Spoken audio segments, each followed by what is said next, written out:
Clave. Estamos de vuelta en el mostrador en la clave, siendo las 9 de la mañana y 35 minutos de este día 15 de abril.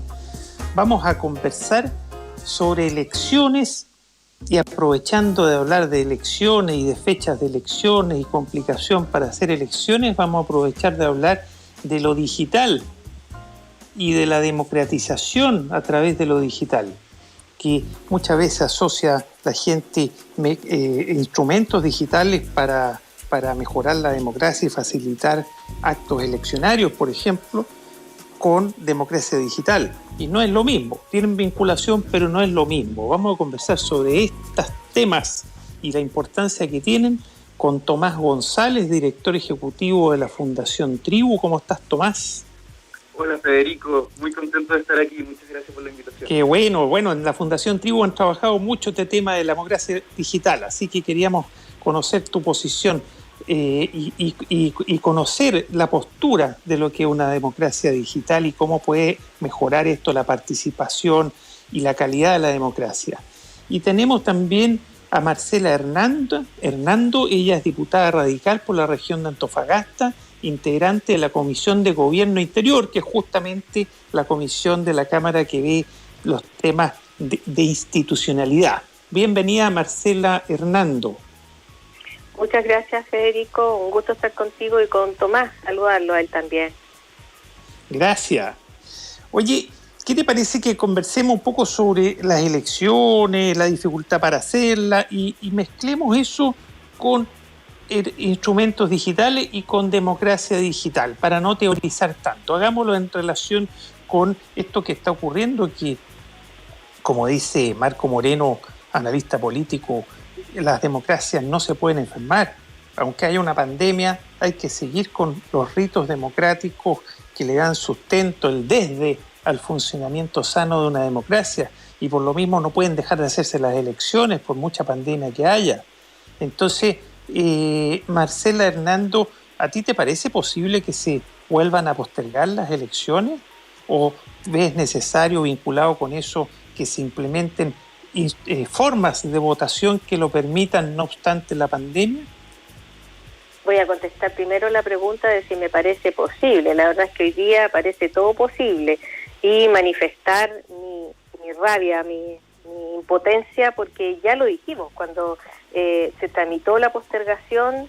Le dijimos al gobierno que nuestra peor pesadilla sería que estuviéramos de nuevo hablando de una nueva postergación. Dicho eso, nosotros en la Comisión de Gobierno Interior hemos estado tratando de establecer una serie de alternativas y modificaciones a la ley para que la gente tenga más alternativas de voto.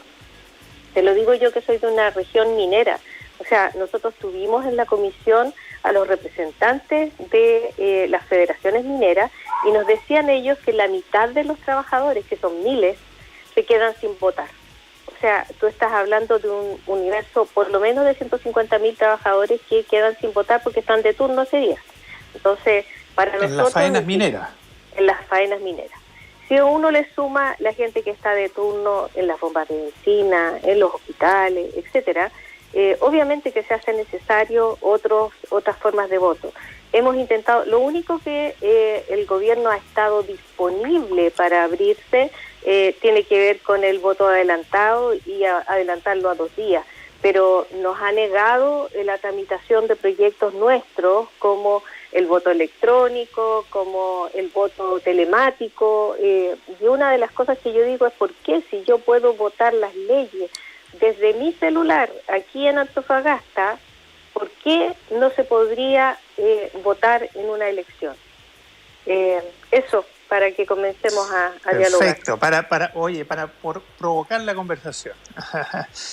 Tomás González, de la Fundación Tribu, que han estudiado mucho el tema de lo digital y la democracia, cómo mejorar la calidad de la democracia aprovechando herramientas digitales. ¿Por qué no nos cuentas tu postura en lo puntual respecto de la posibilidad de usar instrumentos digitales para votar, para que la ciudadanía ejerza su derecho a voto, decida en definitiva, porque eso es lo que es el voto, una decisión del pueblo. Y a lo que se debería aspirar en esta época como democracia más perfeccionada a través de lo digital, lo que tú denominas democracia digital. Cuéntanos un poco. Gracias, Federico. Aprovecho de saludar también a Marcela. Creo que estamos en una situación tremendamente complicada e indeseada. Las elecciones, la fecha que ya se corrió, ¿no es cierto? Que Marcela decía, el escenario más indeseado era el tener que volver a correr la fecha. Era algo que a mí desde un principio me parecía que no era tan difícil de que ocurriese, ¿no? La situación de salud está muy complicada y eso también va a poner sí o sí en tela de juicio la legitimidad del resultado. Por otro lado, a mí me parece que el considerar un mecanismo de votación electrónica para la elección que viene, ¿cierto? Que es una de las elecciones más importantes que hemos tenido en los últimos años, no es viable. No es viable. Es demasiado encima. Demasiado encima y demasiado verde la discusión a nivel país respecto a la temática. Por un lado, hay una gran cantidad de personas que son muy serias, que están estrictamente en contra. Hay distintas razones de seguridad computacional, de relación de la ciudadanía con la herramienta que se utiliza. Por otro lado, hay algunas personas serias que están abiertas a explorar las posibilidades y los desafíos, pero reconocen que se necesita tener una perspectiva de aprendizaje de mediano o largo plazo, ¿no? Y eso partiría por, primero, implementar mecanismos de este tipo para robustecer otros espacios, como por ejemplo consultas a nivel local, y ahí hacer un trabajo serio de ir explorando y aprendiendo las posibilidades, los desafíos de estos mecanismos, donde quizás no haya tanto en juego como, por ejemplo, para la elección de constituyente o más lo que siempre se plantea una elección presidencial. Esa debería ser la última instancia en la que nos hacemos esta pregunta, después de haberlo explorado antes.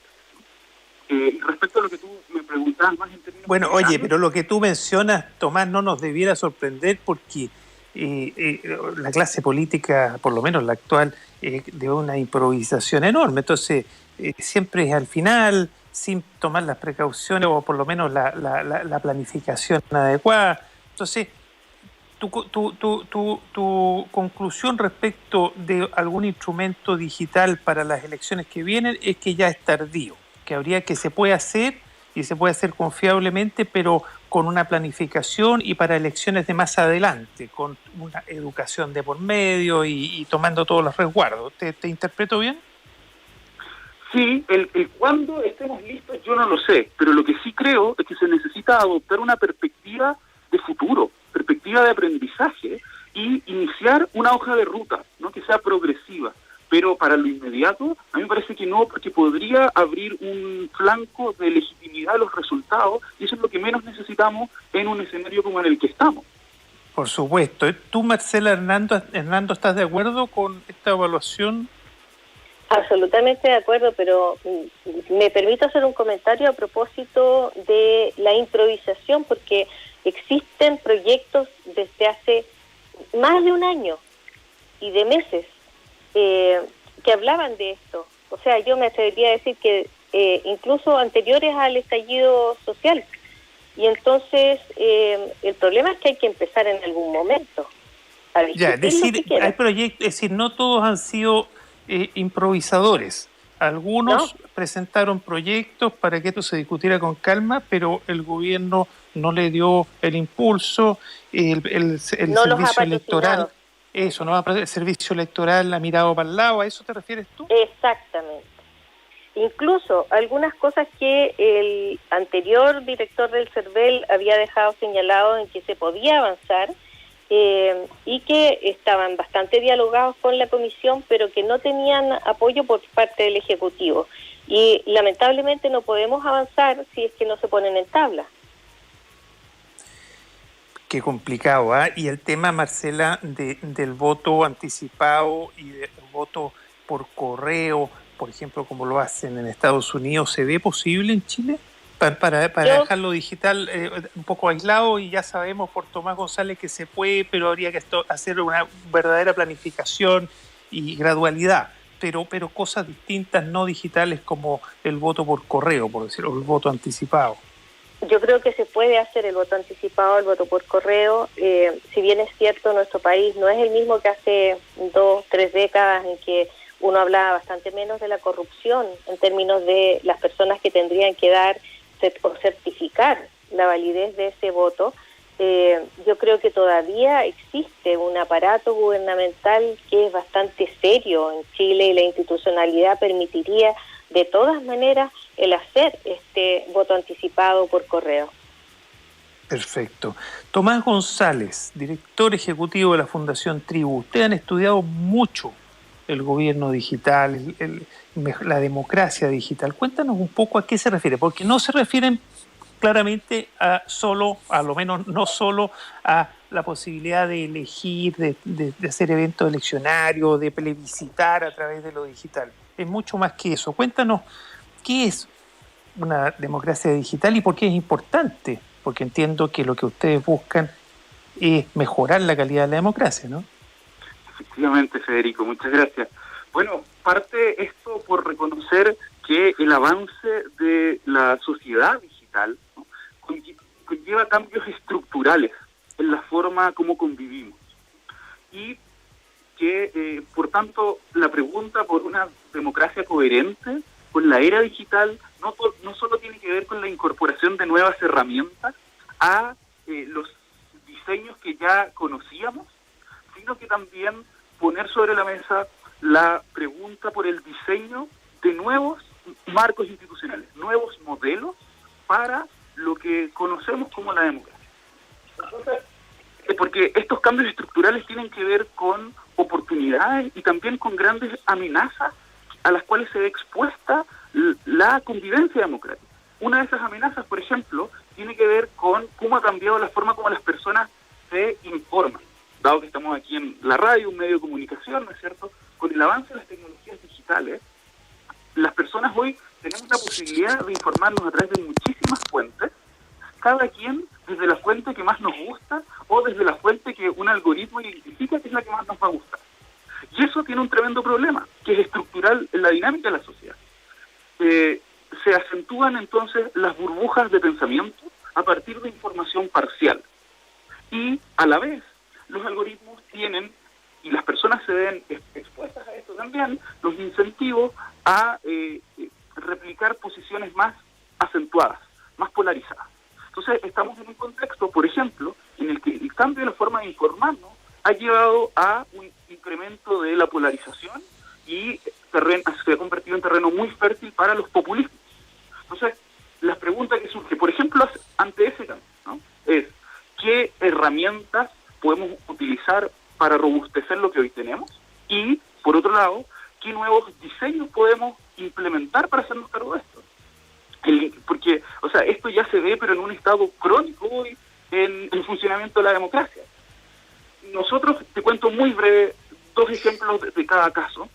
Nosotros acabamos de implementar una experiencia piloto en conjunto con el Senado, también la Asociación de Municipalidades, la Universidad de Stanford, la Universidad de Chile y varios otros aliados, en el cual reunimos a un grupo de más de 400 personas seleccionadas al azar de todo el país, lo que permitió conformar una muestra representativa y a la vez permitió reunir personas con opiniones fuertes y personas con opiniones no tan fuertes, ¿no? Y por tanto la dinámica de diálogo se da muy distinta.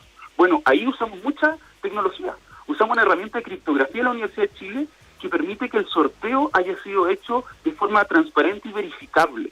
Eso, que también lo ha estado usando la Contraloría General de la República, es algo que otras instituciones de lo público deberían considerar usar. Por ejemplo, el mismo CERVEL para el sorteo de los vocales de mesa. En este proceso también usamos una plataforma de deliberaciones online que es extraordinaria, desarrollada por la Universidad de Stanford, muy superior a lo que conocemos hasta ahora en el país. Y bueno, deberíamos preguntarnos cómo una herramienta como esa nos puede apoyar durante el proceso constituyente. Ahora, la pregunta de cambio estructural ahí es bien interesante, ¿no? ¿Qué rol puede jugar la selección de personas seleccionadas por sorteo que no tienen un para complementar el funcionamiento de la democracia actual y disminuir los niveles de polarización respecto de temáticas en las que estemos trabados en la discusión política. Tomás, ¿cómo se inserta esto en las tradicionales categorías de la democracia, ¿no? y de los estudiosos de la democracia? ¿Como más democracia directa, un perfeccionamiento de la democracia representativa, o es harina de otro costal y es una reinvención completa de la democracia? Porque me acuerdo de los jurados en los casos criminales norteamericanos, ¿no? Que lo eligen al azar de los ciudadanos, y algunos saben algo, otros no saben nada.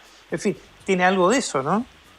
Efectivamente, vienen desde un mismo origen, que es la tradición de la antigua Atenas, de seleccionar personas de manera aleatoria, porque se identificaba que era lo más justo, ¿cierto? El azar no discrimina. Esta tradición se llama democracia deliberativa. Ahora, hay otros ámbitos donde los conceptos que actualmente conocemos se quedan chicos, y hay un concepto que también es muy interesante, que es el de la representación líquida. Y podríamos entenderlo como un punto medio entre la democracia representativa y la democracia directa. Una democracia representativa 1.0, que en vez de delegarle todos tus votos por un periodo fijo muy largo a una sola persona, lo que plantea es, ¿por qué no delegar a distintas personas en distintos ámbitos de competencia con las que me sienta más alineada la posibilidad que me represente, ¿no? Ahí lo que pasa es que aumenta la complejidad del sistema, pero eso es necesario. Diseños institucionales más complejos son necesarios para acoger la mayor complejidad de la sociedad en la que vivimos. Bueno, eso muy poco se está explorando en el mundo. Hay espacios de frontera, pero eso es lo que buscamos impulsar también. Es decir, están en la frontera ustedes de cómo poder mejorar el funcionamiento de la democracia como un sistema deseable, ¿no? Que respeta la libertad de las personas. Marcela Hernando, tú eres diputada. Sí, Hernando, rectifiqué, sorry. Marcela Hernando, diputada, tú eres representante de la ciudadanía de tu distrito en Antofagasta, ¿cierto? ¿Qué te surge cuando escuchas estas formas de participación distinta de la tradicional de representación? Tú eres representante de tu distrito y aquí estamos hablando de otras herramientas, de otras formas de generar participación ciudadana. A mí me hace mucho sentido lo que habla Tomás. Me surgen algunas preguntas y algunas dudas que son, me parece absolutamente legítimas respecto de el cómo tú logras el que exista sinergia entre porque él hablaba recién a propósito de que pudiéramos en diferentes ámbitos depositar la confianza en un representante que tuviera un expertise X. Y cómo nos aseguramos que exista una sinergia de largo plazo como país, digamos, entre esos diferentes líderes cuando son generados de manera tan diversa. Es una pregunta solamente que hago y a lo mejor Tomás ya se la ha contestado, pero eso me surge. Ahora, en este tema yo creo que tenemos problemas serios de país, digamos. Hoy día, aparte de estas burbujas informativas de las que nos hablaba Tomás, de las que estoy absolutamente de acuerdo en que existen y que son bien trágicas, nosotros como políticos, la verdad es que la única forma de tener certeza o algún grado de certeza de que tenemos conexión con la ciudadanía y seguimos siendo representantes de verdad de lo que ellos del mandato que nos dieron, es estar en terreno, porque de otra forma tú no lo consigues. Yo he impulsado algunos proyectos, por ejemplo, de ley, como la iniciativa popular de ley, también a propósito de vincular las decisiones del territorio y de las juntas de vecinos, por ejemplo, a los planes de emergencia de la comuna, de la región, pero la verdad es que existe muy poca receptividad a eso, entonces, y eso no necesita tampoco una tecnología especial. Entonces, cuando tú ves que no existe voluntad, porque al final yo diría que a algunos políticos o a la clase gobernante no le interesa esa participación, sea de la manera que sea. O sea, Bueno, ahí hay otro punto, porque siempre hay fuerzas, claro, siempre hay fuerzas retardatarias, ¿no? Siempre hay gente que se opone y que le tiene miedo a los cambios también, o puede perder sus posiciones de privilegio. Claro. O tiene miedo de que la gente que vote aumente. Yo creo que el actual gobierno no ha querido respaldar una serie de iniciativas porque va a significar que mucha gente que normalmente no vota o que comúnmente no vota, empiece a votar porque va a tener más facilidades. Es decir, le tiene miedo a una mayor participación. Sí. Tomás González, ¿qué es lo que podrías agregar? Nos queda poquito rato a lo que menciona Marcela Hernando. Incluso te hizo una pregunta, aprovecha a respondérsela. Perdón, la pregunta no la alcancé a escuchar, ¿me podrías repetir, Federico? Marcela Hernando. Te la repito yo, ningún problema. Tomás, mi pregunta es una inquietud que he tenido siempre, porque yo me quejo de que no existe coordinación entre los diferentes ministerios, ¿ya? Entonces, cuando tú dices, podríamos tener elecciones de este tipo y seleccionar o tener esta democracia líquida en la cual elegimos a un representante y depositamos nuestra confianza en él en un determinado materia por un cierto tiempo. Entonces, ¿cómo nos aseguramos que exista sinergia entre las diferentes carteras, por decirlo de alguna manera, por seguirlo llamando de acuerdo al modelo que tenemos hoy día, aunque podría cambiar el modelo? Muchas gracias, Tomás. Marcela. Bueno, a ver, la respuesta a la pregunta me excede en el tiempo que podemos tener ahora, pero lo que me parece muy notable es que Marcela está haciendo una pregunta seria, que son las que nos podrían permitir profundizar en el aprendizaje sobre estos modelos, ¿no? Por mucho tiempo no se ha querido poner la pregunta sobre la mesa, ¿no? Yo creo que tenemos una cultura política que sufre de idealización y de personalismo, esas dos cosas juntas, y tendemos a poner todas las expectativas en que va a llegar una persona que nos va a salvar, que va a hacer que todo funcione bien. O, por el contrario, tendemos a creer que se vayan todos, ¿no? Y que si se van todos, entonces las cosas van a funcionar distinto.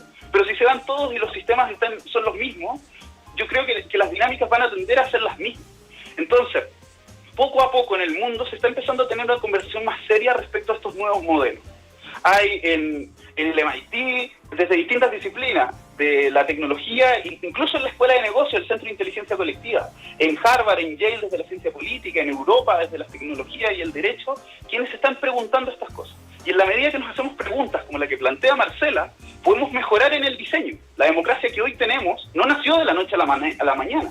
Hoy en día se sigue mejorando incluso y afinando en sus detalles. A mí me parece, como última idea, que esta diferencia en la disposición hacia el futuro, ¿no? Si tenemos una disposición proactiva que se plantea preguntas, que quiere hacer trabajos con largo plazo, se ve, así como se ve reflejo en esto, se ve patente en la disposición hacia el trabajo del CERVEL en las elecciones, lo que hablábamos al principio.